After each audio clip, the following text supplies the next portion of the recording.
In this video, we're going to explore a powerful topic that affects every aspect of our lives, self-worth. And this really sits alongside understanding the self. Whether you struggle with low self-esteem, battle self-doubt, or found yourself seeking external validation, this video will give you the insights and tools to cultivate a true sense of worth from within. This will help you understand the self more deeply. Peter here, I'm an award-winning self-image coach with over 20 years in the mind, body, spirit world. Today we'll dig into practical ways to build self-worth, the science behind it, and how it can transform your mental health and overall happiness.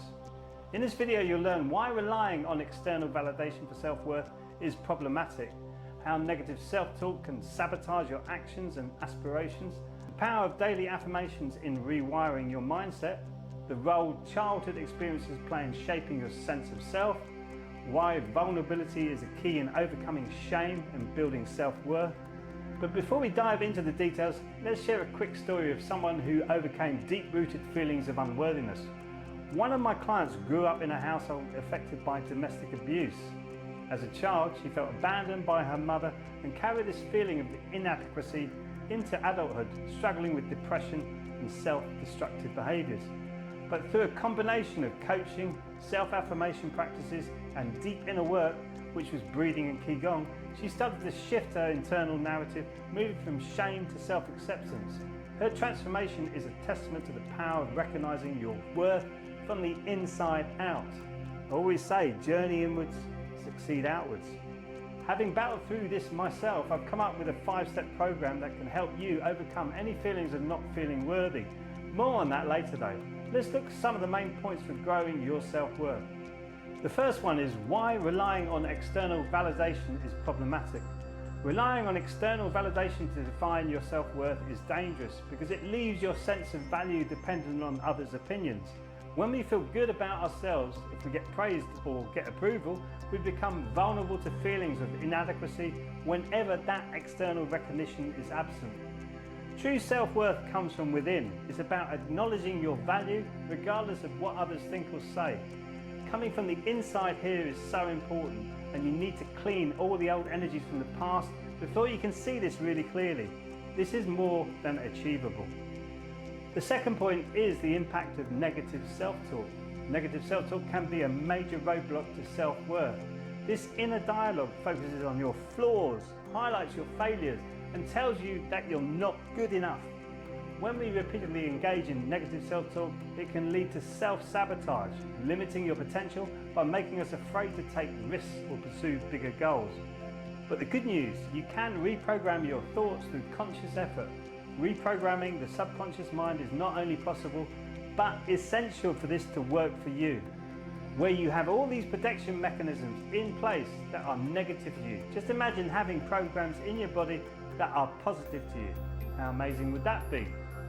And the third point, how affirmations build self-worth. One of the most effective ways to rewire negative thought patterns is through daily affirmations. Affirmations are positive statements that help you reshape your beliefs about yourself. When you repeat them consistently, you start to internalize new, empowering messages. For example, saying, "I am worthy of love and respect, just as I am," helps challenge that inner critic and replaces it with an encouraging, compassionate voice. One affirmation I personally use is, "I am so happy and grateful," and then I say what I am looking to achieve. This is particularly powerful when you do this on a regular basis. Make yourself a little goal card and carry it around with you, and look at it regularly to keep reprogramming your subconscious mind to move towards your affirmation. I say this in my Qi Gong class every week. When you learn to reprogram your subconscious mind to be in an autopilot, to have a relaxed body, everything starts to work properly and you become healthy. But you have to remember, how long did it take you to learn how to walk or talk? You can't remember properly. I would dare to say it took you some time. The same can be said about this. It takes time to reprogram your subconscious mind to work for you, but it is possible. I know this because I see it in my clients and myself every week. The fourth point is the role of childhood experiences. Our childhood experiences can significantly shape our sense of self-worth. When children don't receive emotional validation or are exposed to criticism, they can internalize those feelings of unworthiness. The still face experiment shows us how vital emotional responsiveness is in developing a child's self-esteem. When a parent doesn't respond to a child's emotional needs, the child may start to believe that they're not worthy of attention or love. The good news is that as adults we have the power to heal these childhood wounds by accessing theta brainwave states through practices like Qi Gong, meditation or deep relaxation. We can reprogram our subconscious mind and address those past experiences of unworthiness. Qi Gong really helped me with this. I didn't manage to soothe the stress and anxiety I had when my career as a musician started to falter, and even my deep-seated trauma healed after a few years from my parents dying when I was very young. And the fifth point is vulnerability, the key to overcoming shame. One of the most powerful lessons on this journey is the importance of vulnerability. Vulnerability means being open and authentic about your emotions, even when it feels risky.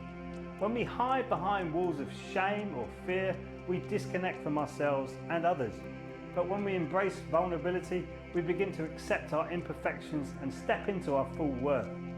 As Brené Brown says, vulnerability is the birthplace of connection and courage. It's where we overcome shame and start building true self-worth. The sixth point is changing your story. Tony Robbins teaches that the stories we tell ourselves can either limit us or set us free. If your internal story is one of failure or unworthiness, then that's what you'll believe and act upon. But by consciously changing your story, focusing on your strengths, your potential, and the things you've overcome already, you shift your perspective and unlock your new possibilities. This process is central to changing your self-worth. When you tell yourself a new story, one that's grounded in self, acceptance and positivity, you begin to live it out. Now that you have the tools to start transforming your self-worth, what steps will you take today? If you're ready to dive deeper into this journey of self-discovery and inner transformation, click the link below to explore how we can work together. I've created a 5-step program called the Dream Method, which helps to heal all the things I've talked about in this video. First, you need to watch the free webinar on self-image to see if this program is for you, and then it's obvious what you do next. All you need to do is click the link below. Remember, building self-worth is a process, and with daily commitment, you'll begin to see powerful shifts in your mindset and life. I hope today's insights have inspired you to take control of your inner dialogue and start building a stronger sense of self-worth. Remember, you are worthy of love, respect and happiness, simply because you exist. And if your negative voice is telling you not to click the link of a video here you can watch that will help you silence your inner critic. I look forward to connecting with you again soon. Till then, be well and keep shining.